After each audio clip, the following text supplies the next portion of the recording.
Hi, everyone. It's Mary Schulman. It's Thursday, September 24th.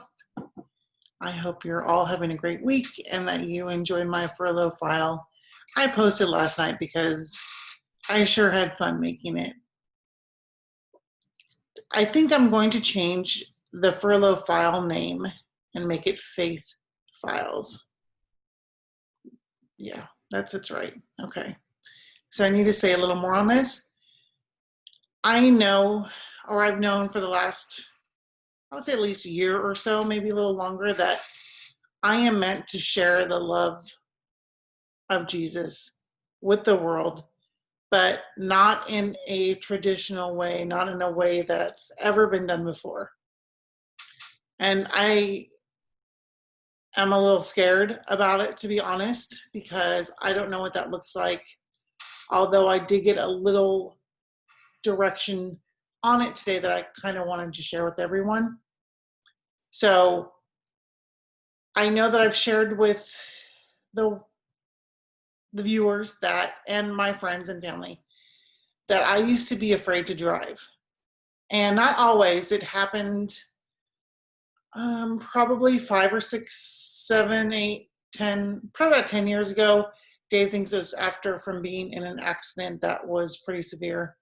I'm not sure, it could be, but I was pretty terrified to drive. So the thought of driving on the freeway scared me. The thought of driving, a couple miles away from the house scared me. And so it paralyzed me for quite a while. And Dave used to have to drive me back and forth from Brentwood to San Ramon almost daily for at least a year, maybe a little longer. Okay, fast forward to today, where I commute every morning from Brentwood to Pleasant Hill. It's not a super long drive. It's about 30 to 45 minutes. And in the morning, I still take back routes because I like the peace and the quiet and just to gather my thoughts. And on the way home, I take the freeway. So my job causes me to need to drive from Pleasant Hill to Oakland, 20 something miles. And today I went to Fairfield. So it includes getting on the freeway, going through tunnels, going over bridges, windy conditions, all things that used to terrify me. And I'm super proud, first of all, of myself for being able to buck up and do this and just know that it's part of the job. So on the way back from Fairfield today, I saw these beautiful clouds that looked to me like angel wings. And it was super windy. The car was being, blown a little bit back and forth. And I just said, okay, God, I know that I'm supposed to talk to you right now. I don't know what you have to say to me, but I'm listening. So I was listening to an interview from a Christian artist named Ryan Stevenson speak to a gentleman named Paul Young, who wrote the book The Shack, which is also a movie. And it is an amazing movie. I highly recommend it to anyone, religious or not, whatever you believe. It is an amazing story. The author, Paul Young, talks to this interviewer about the book The Shack. And he talks about the shack being this place inside of us that we all have help building from the people around us. Well, Paul Young was abused by his father. And he talks about the shack for a lot of people not being a place where anyone wants to visit, because it's where you hide your secrets. It's where you hide your addictions. It's where you hide your pain. And not only the keeper of the shack doesn't want anyone to visit there because they're probably scared to death to have someone visit, but people don't want to see, let me take that back. People are uncomfortable to look at what is real, what it means to be fully alive, to have all these experiences, right? Okay. So he goes on to talk about love and how a lot of people still look at the Bible and at their faith as transactional faith instead of faith based on love. And so transactional faith is basically faith because of the law, your rights. Faith based in love is love. He goes on to explain rights. So you just dig in your heels. No, this is what I believe. Nobody can change my mind about this. Think about politics. We don't need to get into it, but think about how strongly you feel about your side on politics.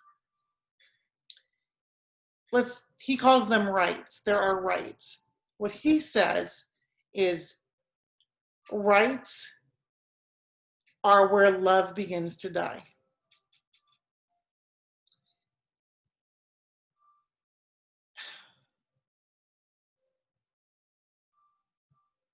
Okay. Just think about that. Love begins to die. Because we are so stuck with what we believe that we are not able to love the person that believes completely opposite what we do. So love starts to die.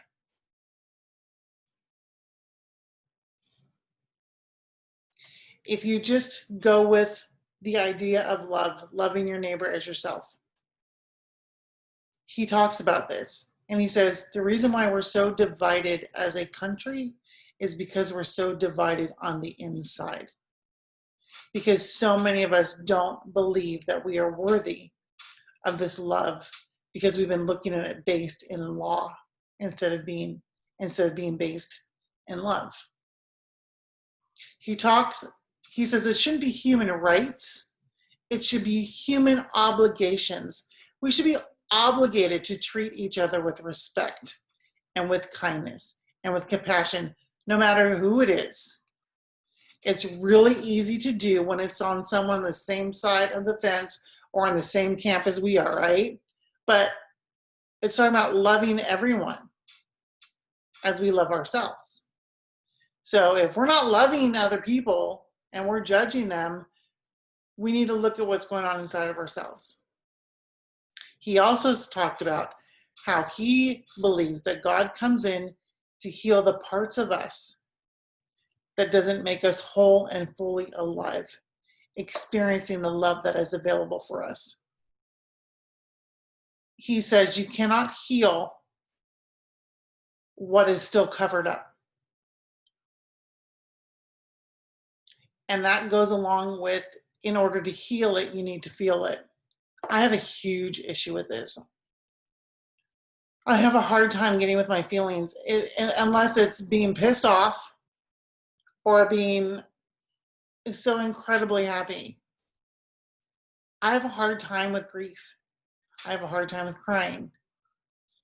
I have a hard time emoting. And I just do.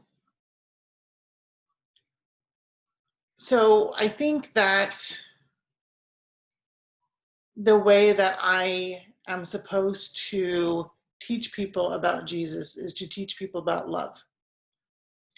And that means loving all of myself, sharing all of myself, my secrets and my vulnerabilities. Obviously, I'm going to be a little discerning here and share what I believe is appropriate. And I invite you all on this journey with me. From now on, instead of Furlough Files, we're calling it Faith Files. I hope you can all keep the faith and hold on to hope right now, because it is a scary time in our country. Very scary. It's so easy to go to the side of fear. It's easy to numb out. I've been doing it. Dave's been doing it.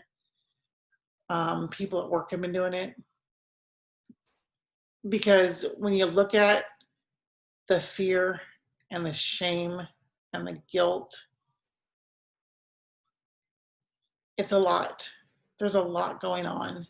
And we really need to take a step back and figure out, how do we just throw a big dose of love on this? Love is patient and love is kind. Love does not boast. That's where we need to start. So that's where I'm starting, with faith.